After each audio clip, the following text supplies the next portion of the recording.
that, right? And thank God it's also recorded, so it can go over that again. All right, no problem. So let's start. Let's start. I'm going to be sharing my screen for the first question type. All right, so just in a minute.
All right, class. So I hope you can see my screen.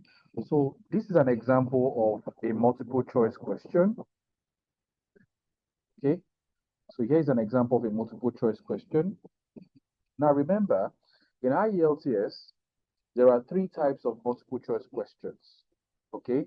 There are basically three types of multiple choice questions. So I hope you're writing. Now, there is a multiple choice question with three options. Now, with three options, I mean is where you have option letter A, option letter B, and option letter C. Now, in this case, you're meant to pick only one correct answer. Only one correct answer, or only one correct option. Okay? Now, secondly, there is also a multiple choice question with four options. That's another type of multiple choice question according to the listening test. Now, a multiple choice question with four options would have option letter A, option letter B, option letter C, and option letter D. I hope this is clear. So in that case, you're meant to pick only one correct answer choice. Only one correct answer choice. Now, let me show you an example of, which is the third part, a multiple choice question with three options. Let me show you. I'm going to share my screen now to show you that.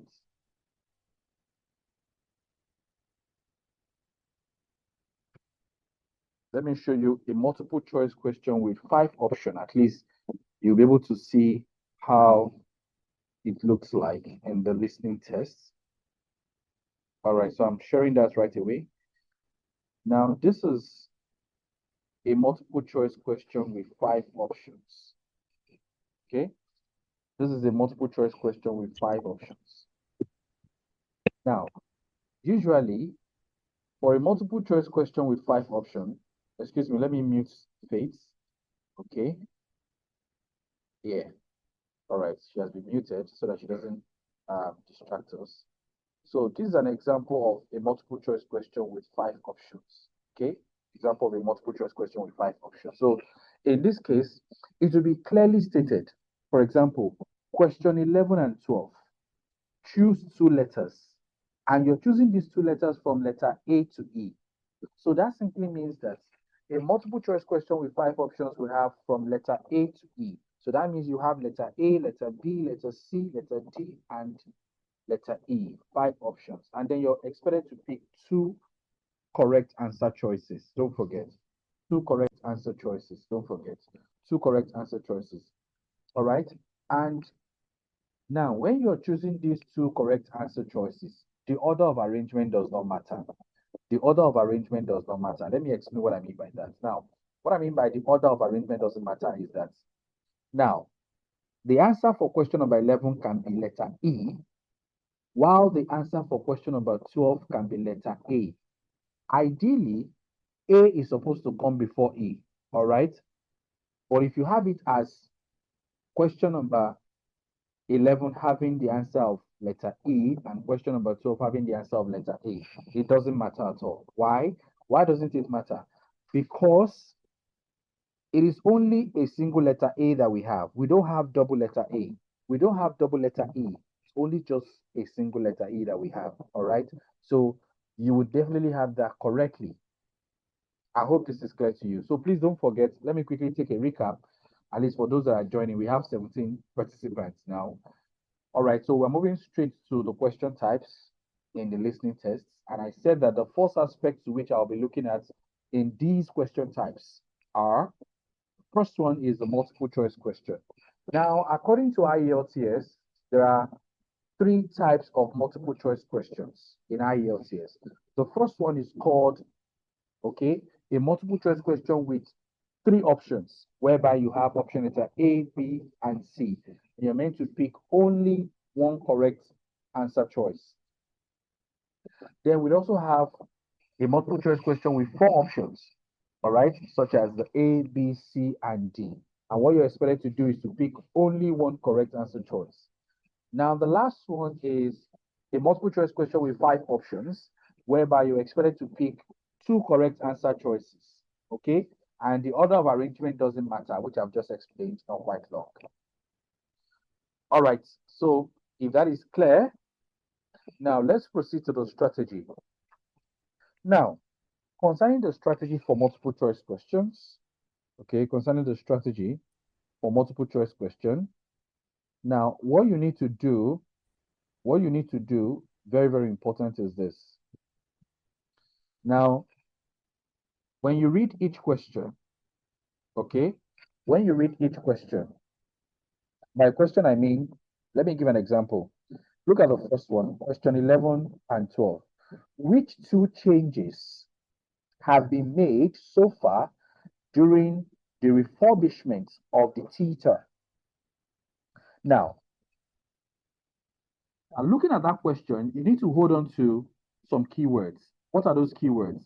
Number one, changes. All right. Number two, refurbishment. Number three, theater. All right.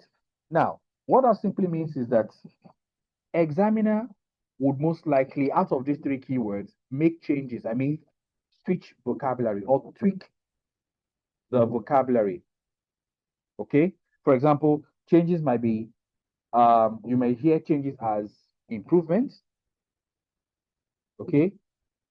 Refurbishment could be renovated. All right. So even if examiner decides to make any particular tweak in terms of vocabulary, still pay rapt attention. All right. And then what do? Having identified the keyword from the question itself, look at the options clearly. You can just, glance through the question. Glance through the question. Because obviously, when examiner gets to this particular question number 11 and 12, examiner will be mentioning some of the options. But there's a trick to it. What's the trick? Pay attention to transitions. Pay attention to transitions. What are transitions? Transitions or conjunctions. Most importantly, it is called cohesion. All right, in advanced English, it's called cohesion, means connective devices, such as conjunctions or transitions. Okay, so you need to pay attention to them. Words like however, but, you need to pay attention to them. For example, examiner may mention some rooms that have a different use. Okay, a different type of seating has been installed. The moment you hear but, it means that option letter A and B that have just been read can never serve as the answer anymore.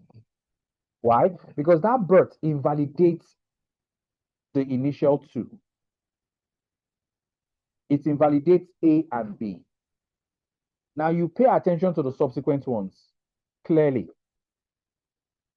These are the tricks. These are the tricks. Now, when you enroll for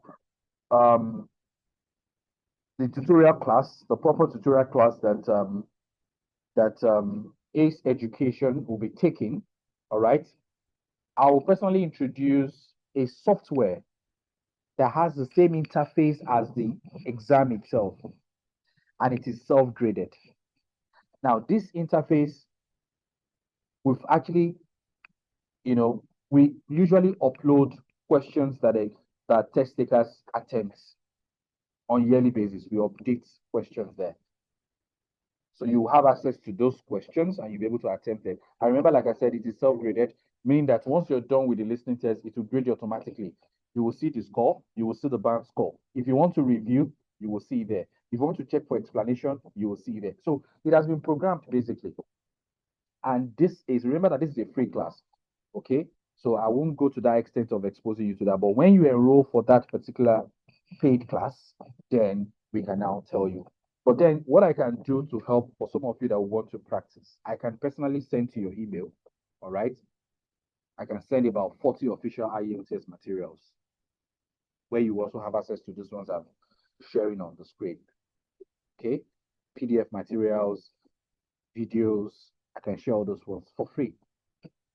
Okay. But the software are basically for paid classes. All right. So that aside, let's continue. That's the trick. Look at 13 and 14, where you have which two facilities does the theater currently offer to the public? So in that case, what are the keywords? Facilities. All right. Then you can hold on to theater too. And then you have public and then offer. These are keywords. Remember, like I said, examiner will make a tweak to this vocabulary. They will want to paraphrase, they want to use synonyms. That's why you also need to be very good with synonyms. You need to be very good with vocabulary. If you're not good with vocabulary, you will not be able to thrive in listening, in reading, in writing, and then in speaking. You will not be able to thrive in there. So it's very, very important that you're good with vocabulary usage. I hope this is very, very clear. Now, when you hold on to this particular keywords, okay, you may not bother reading the options. Why? Because in between the conversation, the examiner will be mentioning the options. And like I explained to you, the trick is this: pay attention to cohesive devices, such as what? Connectors, linking words, such as transitions and conjunctions. You will hear rooms for hire, backstage tours, hire of costumes. But the moment you hear, if you've been practicing the listening test, you will perfectly understand what I'm talking about. But for those that have not been practicing, you may not be able to really understand, except you take a practice. All right. So the moment you hear but or however or although, any contradictory words you hear, all right, invalidate the previous options mentioned and then focus on the following ones. All right. So I hope multiple choice questions are well understood. Remember, we have three types of them, and I've explained them, I think, about twice now. Now, let's move to another question type, very, very important. And this is called fill in the gap question. I hope you're writing as well, too. Fill in the gap question, or what we call sentence completion question, or in Nigerian context, we call that German question. Okay, so let me share my screen to show you, and then after which we'll look at how to attempt it and the strategies. So just a minute, please.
All right.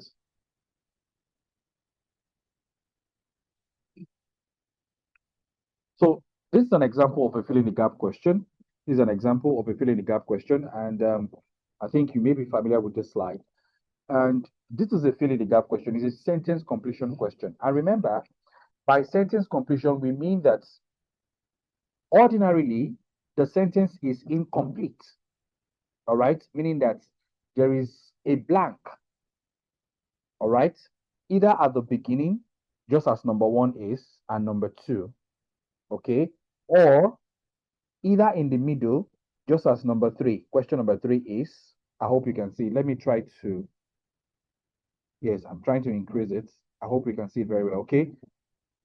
Now, there is a blank either at the beginning, just as number one is, either in the middle, just as number three is, question number three is, or there is a blank at the end, just as question number four is and question number six is. All right. Now, what are you expected to do here? Now, for sentence completion, one of the major strategy is this. One of the major strategy is this. Number one, you need to listen attentively. Rapt attention is required. Why? Because in filling the gap, you cannot guess. If you try to guess, trust me, you're shooting yourself in the leg. Now, what are you expected to do? Try to pick a keyword. Let's assume that there's a blank in the middle. Pick a keyword before the blank and pick a keyword after the blank. Look at question number three and question number five, for instance. Now, let me pick question number five, okay? Let me use question number five. I'm still coming back to question number three. Now, for question number five, you can see that the incomplete sentence is what? Customer wants to see the dash on the way to Cambria. Okay? Now, look at that phrase. Customer wants to see the dash. Now, customer there is a keyword for you to hold on to, even when the examiner decides to tweak the vocabulary customer. Okay? Now, you hold on to customer. Okay? Then Cambria is a particular location. Trust me, examiner can never change Cambria to anything at all. The speaker will definitely mention Cambria. So you hold on to a word before, a word after. Very, very important. Now, when you do that, what do? You try as much as possible to also listen. Okay? Try as much as possible to also listen.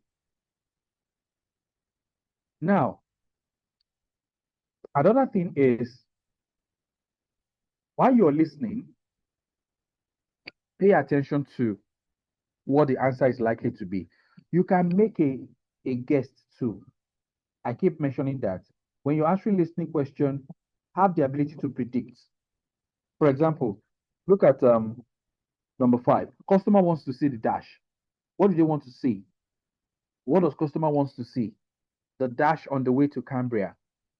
Does customer wants to see a person? Does customer wants to see an event? The event? You know, you can easily make predictions. Does customer wants to see the movie on the way to Cambria? You're already making predictions such that when you hear the answer, what do? You quickly impute it immediately. You don't waste any time. Look at question number three now. Los Angeles as a location, you will definitely hear it. You will definitely hear it. When it comes to exact name of a person, location, all right, you will definitely hear it. Very, very important. For instance, Los Angeles, customer wants to visit. Okay, visit dash park with her children. Okay, you'll be asking yourself, okay, what park exactly? What park does customer wants to visit? What park exactly? You can be guessing. Is it a theme park? Is it just suggest, is it a row park? Is it a car park? Just think. Your ability to predict goes a long way too, until you hear the answer. That's how to measure some level of readiness or preparedness. Now, I mentioned two important things. Don't forget, please. First thing is what?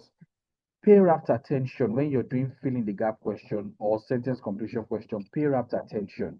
Yes, because you cannot guess.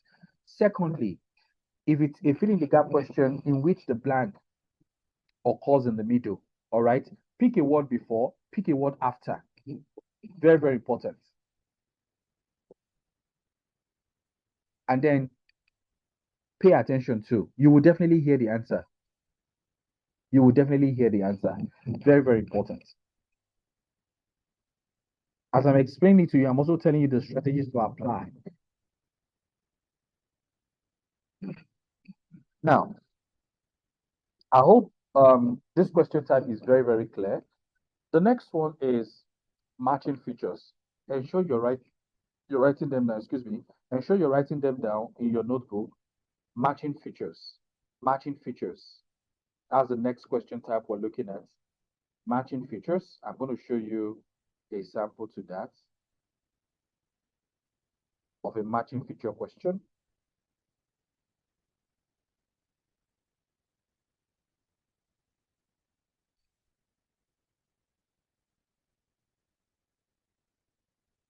I hope you can see my screen. So this is an example of matching feature question. All right. So you will have the features on top.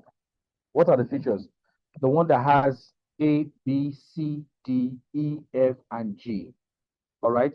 So these are the features on top. For example, you have letter A as it will move to a new location. B is it will have its opening hours extended. C is it will be refurbished. D is it will be used for a different purpose, and so on like that. Now, this is actually your own duty. You see these features I just read out now? They are your own duties. You have to look at them one after another. You have to pay attention very, very well. Now, you see these facilities here, all right, from 16, 17, 18, 19, and 20. It is the speaker's responsibility, not yours. It is the speaker's responsibility, not yours. So 16, you have railway station car park. 17, you have cinema. 18, you have indoor market. 19, you have library. 20, you have nature reserve. Now, pay attention to the plan up there. That's the features from A to G. That's what you pay rapt attention to. Let me tell you how this works. This also requires rapt attention. This also requires paraphrasing. You have to be very, very careful. If you're expecting the examiner to read out the same way you're seeing these options from option letter A to G, it won't occur that way. Examiner will tweak the vocabulary. Examiner will definitely paraphrase. For instance, this is how it works. Now, the speaker or the examiner will start with the first one. The first one is railway station car park. He or she will start explaining, start describing the railway station car park. As the speaker is describing it, as the speaker is explaining it, please, your eyeball will be moving up and down in these particular plans, in these features from A to G. Your eyes will be moving up and down. What are you trying to do? You're trying to identify the specific feature that matches with railway station car park. That's what you're trying to do. You're trying to identify the specific feature that matches with railway station car park. Once you're able to easily identify, what do? Slot in the letter beside this blank or slot in the letter in that blank. For example, if what actually captures the railway station car park is letter E, what do? Just slot in letter E, all right? Slot it in the blank. Once you're done with that, focus on the next one, which is cinema. The speaker will start describing cinema, start explaining everything about cinema. And what are you expected to do? You're expected to pay attention, rapt attention. Anyone you've picked, okay, just overlook it, focus on other ones, okay? So, and the idea is that you will have more features and less facilities. You have more plans and less facilities. Why? Because so that you could pick the wrong option, so that you can pick the wrong plan. That's why you have more plans. You can see that you have up to about 7, and then you have just about 5 here. That's the trick of the examiner to make sure that you're able to pick the wrong one among these plans. Now, once the examiner is done with cinema, all right, he or she will move to indoor markets and start explaining what indoor markets is all about. And why he or she is describing that, please pay attention. Your eyeball is supposed to be moving up, down, between these letters you're seeing, A, B, C, D, E, F, G, H. Your eyeball will be moving up, down, until you're able to find the appropriate descriptive phrase, until you're able to find a particular phrase that captures the indoor market. Once you're able to find that phrase, simply impute the letter. Just type in the letter. You don't need to type in the phrase, or you don't need to type in the sentence. Just impute the letter there. I hope this is very, very clear. Like I said, this requires speed and accuracy as well too, because ability to easily identify the specific sentence and type it in matters a lot. Then adequate concentration, rapt attention. You need to listen very, very well to the speaker so that you can actually hear once it is mentioned. And remember, like I said, for example, just as the first one is, the plan, the first one is, if we move to a new location, examiner will never say it word for word. Trust me. The speaker will never say it word for word. He or she would tweak the vocabulary. New location might be changed to a fresh residence. Can you see? That's a tweak. So if you're expecting the examiner to repeat it word for word, trust me, that's a waste of time. Okay? As a solid waste of time. Now, I've been able to cover the question types in IELTS. And remember, you can have up to 2 sentence completion, like section 1, section 2 can have 2 sentence completion, while multiple choice questions, you can have up to about 2 of them. You can have them in section 2 and section 3. Naturally, section 4 is fill in the gap. By default, section 4 is fill in the gap. There are no 2 ways about it. Section 4 is actually filling the gap. While section 1 can be fill in the gap or multiple choice question. These are the very common question types that you come across in IELTS listening. Now, if these 3 are clear, let's proceed to the strategy. This is where you need to pay rapt attention. This is where you need to pay extra attention. These are strategies that will enable you to what? To score very, very high. Yes, I've seen students who had 8.5 only in listening. I've seen students that had 9.0 in listening test, in practice actually. So it's possible. My students, I'm talking about my own students, the ones that I train in the office. So now, let's start with the strategies. Number 1, the first and most important strategy is, please ignore the native speaker's accents. Ignore the native speaker's accent. What I'm trying to say is that do not pay attention to the native speaker's accent. The moment the conversation starts, ignore the native speaker's accent. Just as I'm talking now, you're not paying attention to my accent. You're listening to the content, to the message, to the information that I'm passing across, not my accent. So disregard the native speaker's accent. Instead, focus on the message, because that's actually what will give you the answer. That's actually where you will extract your answer from. Focus on the content. Disregard, ignore the accent of the native speaker. Number two, be conversant with English spellings. Yes, your ability to spell English words should be top notch. At this stage, you're not expected to make any mistake in English spellings. All right? Because let me tell you, it is one thing to hear the answer, it is another thing to type it correctly. Yes, very, very important. It is one thing to hear the answer, it is another thing to type in that same answer correctly. It is another thing to spell it by typing it out correctly. You have to be very, very good with English spellings. And remember, in the listening test, there is no half mark.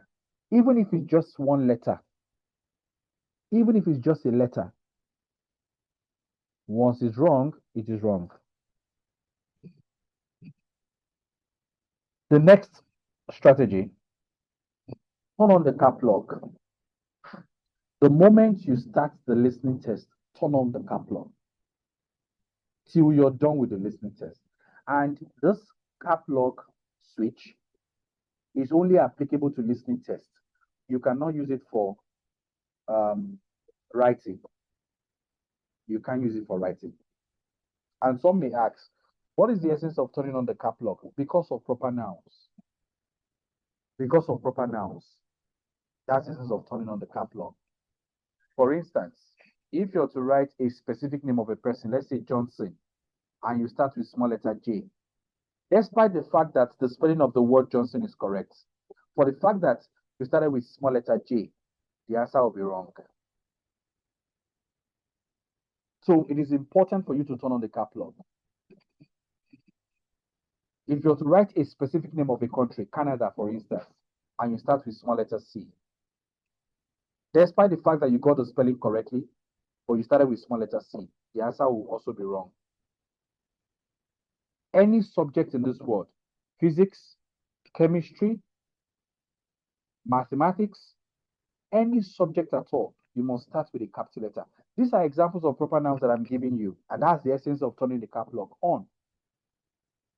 These are important strategies. Now, another important strategy again is you need to maintain a steady pace with the speaker. This is very, very important.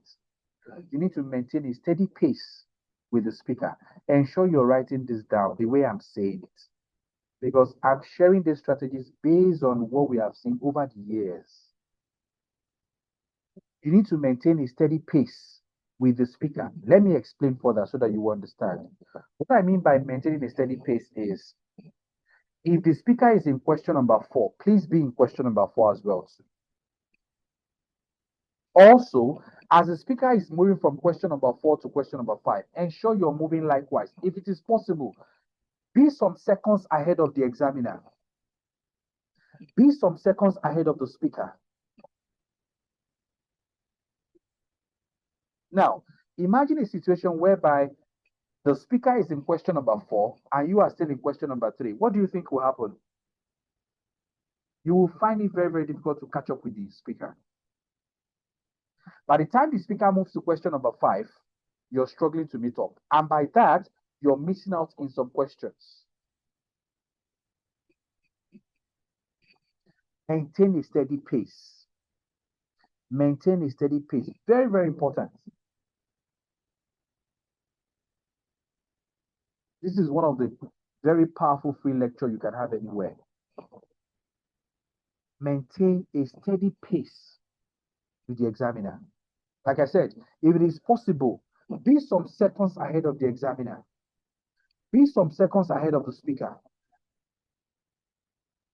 By examiner, I mean the speaker. And by speaker, I mean the examiner. Don't forget. Now, I think that point is noted already. Now, the next point is be conversant with English names, because during conversations, okay, names are usually spelled. Be conversant with English names.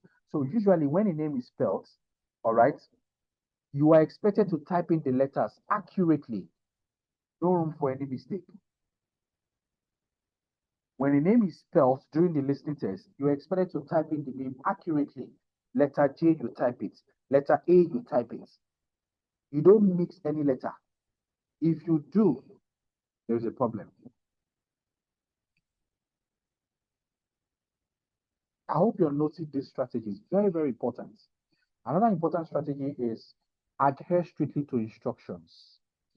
Adhere strictly to instructions. Somebody asked me a question about instruction. I think it's read one if I can remember, right? And I tried to explain the concept of the instruction. Now, adhere strictly to instructions.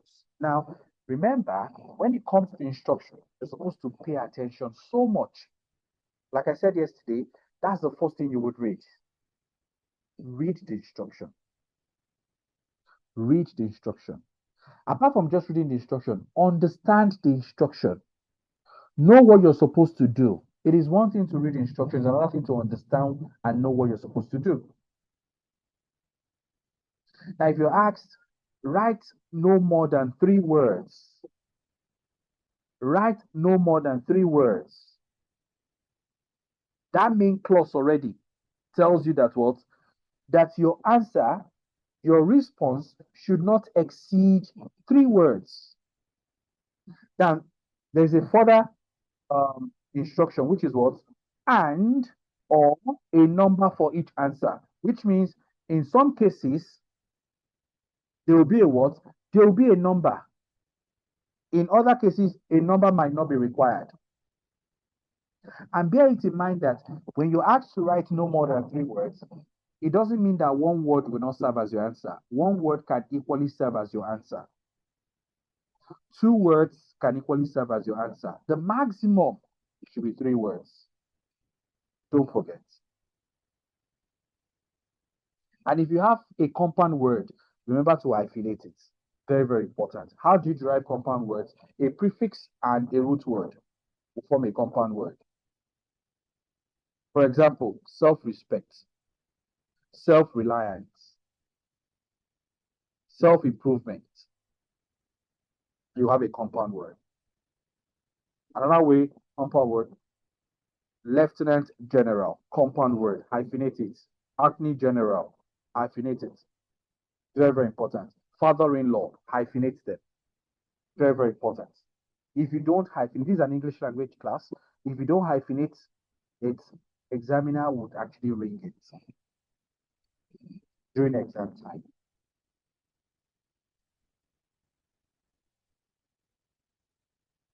Now, if that is clear enough, let's proceed to another strategy, which is what?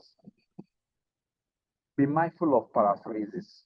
Yes, I have said this countless times. Be mindful of paraphrases in listening tests. Don't expect the examiner to repeat or to say the question the way it appeared. No, they can never do that. I personally believe if they do that, it's no longer an exam. They are trying to test your level of comprehension, your ability to listen. That's what they're doing. So they want to tweak the vocabulary. They want to look for a way to paraphrase the question. Where you have address, you will hear residence. What are they trying to do? Paraphrase. So pay attention to synonyms. Pay attention to paraphrases in the listening test. Very, very important. When you have documents in the question, it is in the speaker's conversation, you will hear papers. Documents, papers, they mean the same thing. Don't expect the examiner to repeat exactly the same thing you're saying. Don't expect them to repeat exactly the same question you're looking at. They will paraphrase it. I hope you're jotting all this. That's why we call it strategies for the listening test. I hope you're jotting them down. Very, very important. Let me also bring to your attention. Listening is only judged. Listening is only marked based on what you heard. Let me say it again for some of you that didn't hear me. Listening is only marked. Listening is only judged. All right. For you to have a particular answer correctly, it is only judged based on what you heard. That's why we call it listening. Not based on what you assume to be the answer. Not based on what you think to be the answer. No. Exactly what you heard. Let me give a very perfect example. Now, during a listening test, let's assume you heard February. please type in February as your answer. Do not type second month. I know you want to say that February is also the same thing as second month. Yes, I agree with you. But the question is, did you hear February? Did you hear second month? No, you didn't hear second month. What you heard was February. So that's why I told you that listening is judged based on what you heard, not based on intuitiveness, not based on assumption or presumption, based on what you heard. Now, the next strategy. The next strategy here is morpheme. All right, morpheme. For some that might find this difficult to type, morpheme is M-O-R-P-H-E-M-E. Morpheme. Morpheme. All right. I think I need to mute this person so that it doesn't distract me. Or has this person been muted? Okay. Now, morpheme, like I explained, very, very important. Now, this is relevant, especially when you're writing your answers. Use morphemes. Use morphemes. For some of your answers, use morphemes. What is a morpheme? Okay. It's just actually the under syntactic category is the lowest part. You know, from morpheme, you have a word. From a word, you have a phrase.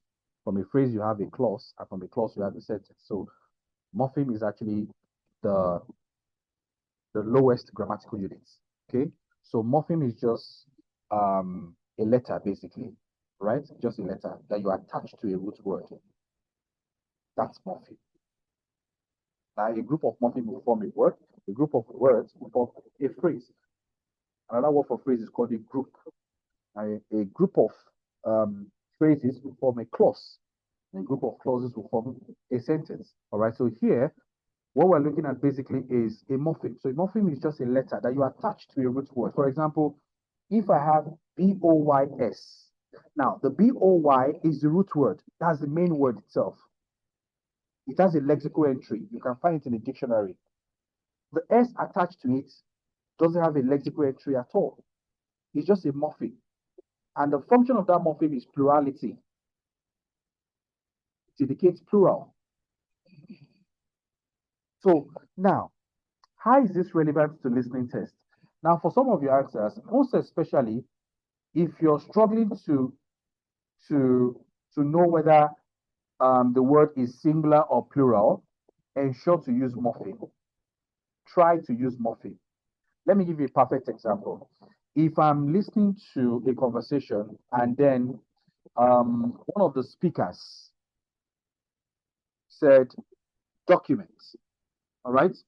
In rapid succession, I heard documents, but I find it very difficult to decipher whether it is document as singular or document as plural. What do I do? Now, I will just simply type DOCUMENT, open a bracket, insert letter S, and then close it. When I do that, I'm simply passing a message to the examiner. I'm trying to tell the examiner whether it is singular or plural. I am safe. Because that graphy, that writing means document or documents. Document or documents, meaning singular or plural. That's what I'm trying to tell the examiner. So whichever one it is, I am safe. That's the concept of morpheme. Don't forget, very, very important. Now, the next strategy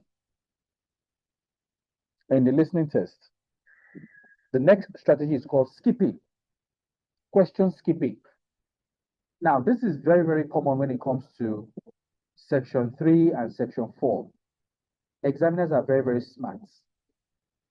All right. What you would experience is that, of course, section 3, you would have question number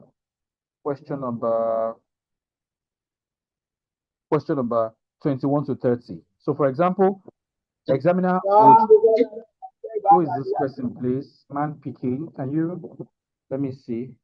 I need to mute this person. All right. So, question number 21, for example, examiner will read out that and you will get the answer correctly. Now, you would be expecting the examiner to move to question number 22, right? Now, it is possible for the examiner to skip question number 22. That's question skipping. The speaker can skip question number 22 and proceed to question number 23. In that scenario, what are you supposed to do? You'll be lost. Okay? I'm using this concept to explain two important strategies. What are those two important strategies? Number one strategy I'm explaining here is question skipping. Pay attention to that. Have it in mind. Be conscious of it, that there will be question skipping at some point, usually from section 3 and section 4. Examiner may decide to skip a particular question.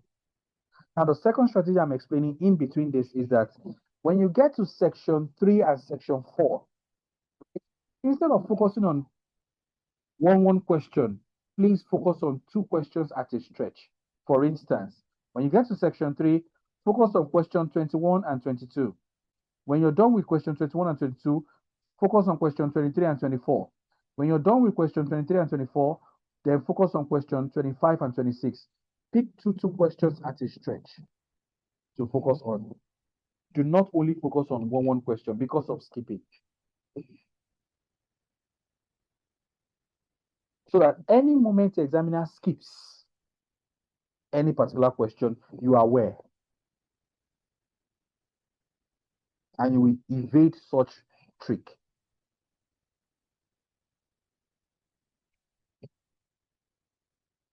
Are we together? Now, another important strategy that I love most, okay, is practice consistently and review. Practice consistently and review. This is very, very important. Let me tell you, in order to do well in the listening test, you need to practice consistently. Because the more you're practicing, you're getting so used to the formats. The more you're practicing, you're getting so used to the question type. The more you're practicing, the whole concept is making sense to you. Even when you score 6.5, when you have 6.5 band, don't get mad at yourself. Review. Try to check those ones you missed. Those questions you missed, try to check them. That's where this software comes in. Because we've actually identified the correct answer. We've explained why this particular answer is correct, and you can easily review. Try to review. Know why you missed the question. Know why you missed the question. Reviewing is very, very important. And keep practicing. Listening is just 30 minutes. The more you practice, the better you become. For you to have people having 8.5, 8.0 band, trust me, they have practiced a lot. They've got so used to the system. They've gotten so used to the system. All right. Now, let me explain the last strategy. Okay. Now, the last strategy is when you look at a question, if a word already appeared in a question, when you're typing in your answer, do not repeat that word. If a unit, let's say pounds or dollar, had already appeared in the question, trust me, the speaker will still pronounce it. It's a trick. It's actually a trick. The speaker will still pronounce it, but trust me, do not repeat that unit. Let's assume, for example, it is 50 pounds. Then the pounds had already been written in the question. You're seeing the pounds there. Simply type 50. Do not add the symbol anymore. Why? Because the symbol, which is pounds, had already appeared in the question. All you simply have to do is to simply type 50. Also, if a word had already appeared in the question, if a word had already occurred in the question, don't repeat it when you're typing your answer. Let me give you a perfect example. There was a particular listening question that it's a conversation between An admission officer and a student. No, I think it's a lecturer and a student. So now the lecturer is asking the students, since you're going for a holiday, when would you resume lecture? Or no, lecturer said, which month would you resume lecture? And then his student now replied, second month. Remember, the question is, which month would you resume lecture? There is month in the question. And the students responded by saying second month. Now, if you're to type in your answer, simply type in second, leave out the month. Why are you leaving out the month? Because that word month had already appeared, had already occurred in the question asked.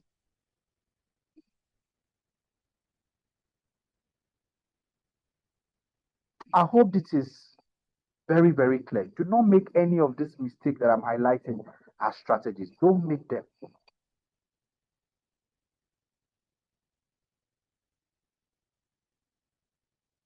Don't make any of these mistakes.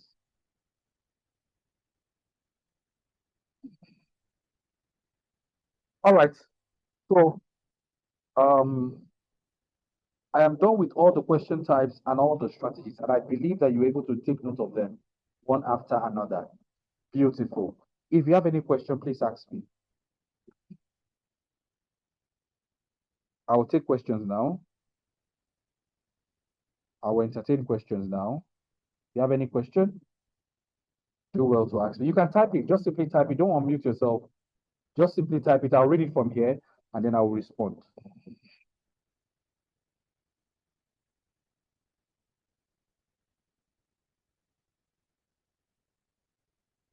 This is 8 on dot. If you have a question, ask me. Let me take about 5 to 10 minutes to respond to questions.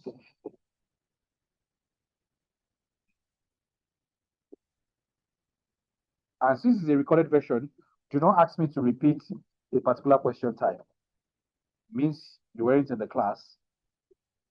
That's why I gave adequate time for us to join.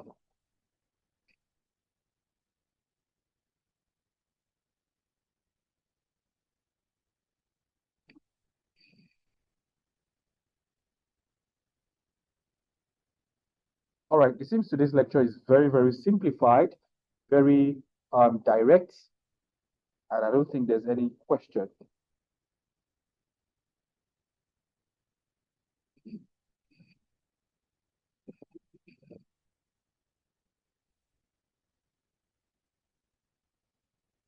All right. This is a sentence fragment. The sentence is not complete. The sentence is not expected to end with an adjective. All right. So we're expecting the noun to follow. Thank you for another wonderful, maybe lecture or a class.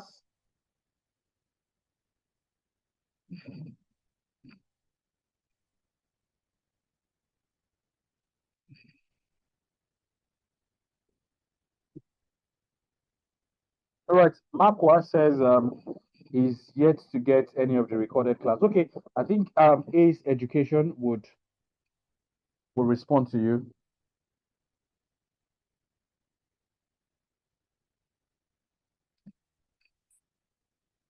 So Ace Edu and Travel Consult would respond to you regarding the recorded version. All right, thank you. I always advise that we rename our device or rename our email, remoy@yahoo.com. Yes, sir, this was an awesome class. Looking forward to the next one. All right, thank you. Thank you. Oyinsola says, how do we determine if we're to spell a word the British way or the American way? All right, let me respond to this particular question. Okay, Oyinsola, basically, let me, even in writing, okay, let me deviate a little bit to writing because writing has to do with, writing would have more words than listening. Even in writing, okay, when you're doing IELTS writing, you are expected to maintain consistency. What do I mean? Maintain a consistency in whichever one you're good with. For example, I know both British pattern of spelling and American pattern of spelling. I know both of them. All right, I can decide to use any one. For your own case, if you're good with the British pattern of spelling, please maintain consistency. And if you're good with the American pattern of spelling, please maintain consistency. What examiner appreciates so much is your level of consistency. Do not mix both of them together when you're writing. Now, let me come back to listening. When you're typing your answer as well, too, try to maintain consistency. If you're typing your answers in British formats or British pattern of spelling, use British pattern of spelling all through.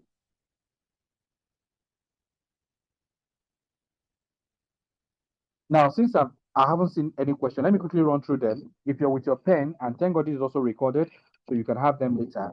Now, there's a difference between British pattern of spelling. It is written as BRE, okay? That's the British English, and AME, that's the American English. Now, remember, okay, because of Foyinshola, please quickly jot this down. In the British pattern of spelling, all right, we mostly use RE for words like liter, center. Are you with me? Now, in American English, we mostly use ER for words like liter, center, or meter. So in this case, you write meter as METER. Why British English, you write meter as METRE. Don't forget.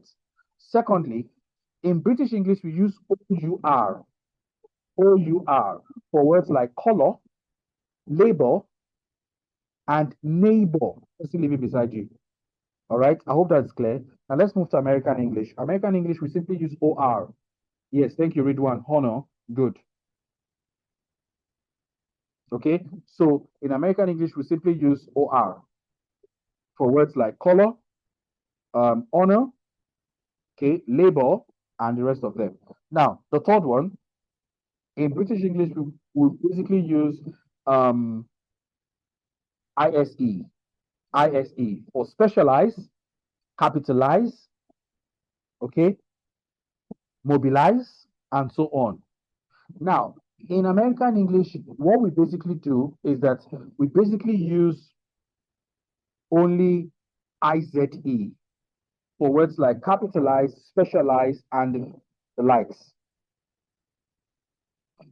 Now, another aspect again is we use LOGUE, log, in British English, and then we use LOG,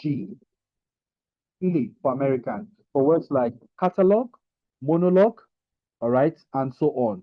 Now, in American English, we have LOG for words like monologue, catalog, and the rest of them. Now, British English as well, too, we use S. American English, we use Z for words like organization. Another one, British English, we use double L. We use double L for present tense, remember, in a continuous form rather. And then we use single L for continuous form and past tense. Words like traveling or traveled. Okay? So I think this will help you a lot. Let me take another question. Said, okay, yeah, I think I've answered for Inshola. Let me answer Okwefolua. Said, I have a question. You mentioned that one should be conversant with spellings. What happens when a name has more than one acceptable spellings? For example, a name like Elliot can be spelled with T or with TS or with TT. All right. Would both spellings be considered correct, or would only one be acceptable? Now, in a scenario like this, the marking scheme for listening will have both spellings available. Let me say that again.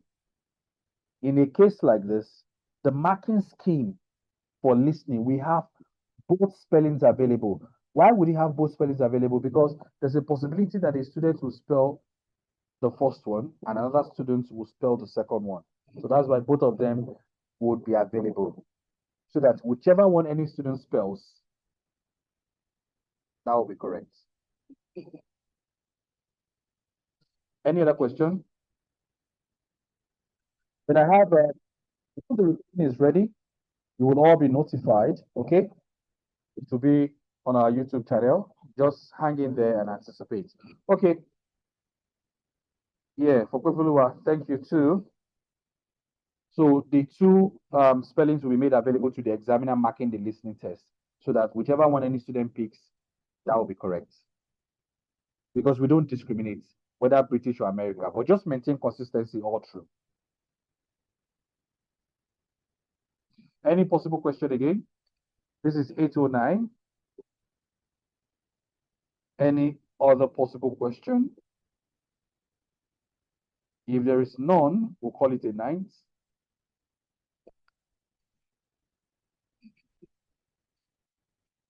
Yeah, thank you. Yeah, that's true. Read one. Sometimes the examiner or the speaker will definitely spell the names and address. Yeah.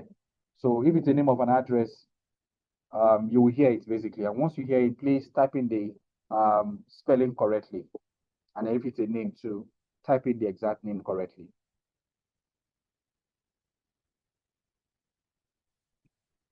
Yes, Innocent KZ, thank you so much too. I really appreciate you've been consistent all this while. Where is Rita? Rita Raymond, if I can remember. Rita Raymond. These are the ones that are usually consistent. Okay, where is she? Yes. Okay, you are the real. Why don't you use your name now? I don't like email. I don't like, just use your, so that I can address you by your name. Hmm? Great. Thank you so much. I really appreciate.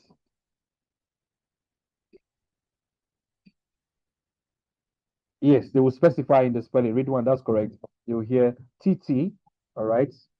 Or you hear double letter T. You also hear that too. That's correct.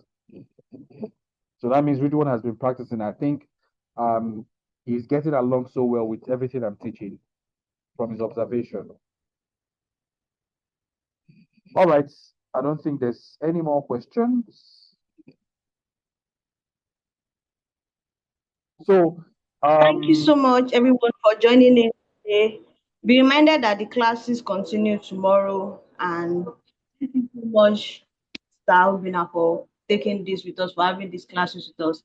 That's actually been very engaging and interesting. We look forward to doing so. Thank you so much, everyone, for joining. Please join early tomorrow. Please don't forget to join early tomorrow. Thank you very much. You're saying something? okay, yeah. So I wanted to tell them, I don't know Mr. if, Ubina. yeah, yeah. So since I'm done with this listening test, I need it to be advisable for them to practice. So I'm willing to actually give them about 40 official IELTS materials for free, basically, so they can practice on their own, and then maybe during the class they can just give me feedback. Some might just tell me, okay, during my practice I got 7.0, I got 6 points. I just wanted them to apply everything I've taught, you know, to the class. So And I you don't can know, send it. You can maybe send you it can to help. you can send Maybe it you to can us. help Then me. we're going to get it across to them Okay, yeah, before that's the end that. of first thing tomorrow morning, so that they're going to Yeah, practice before the class in the evening. all Thank you right. so much. Okay, that's fine. That's fine. Okay. All right. Thank you so much too. All right. I would have everyone tomorrow by God's grace. Thank you and have a good night. Thank you, sir. Thank you all. Bye.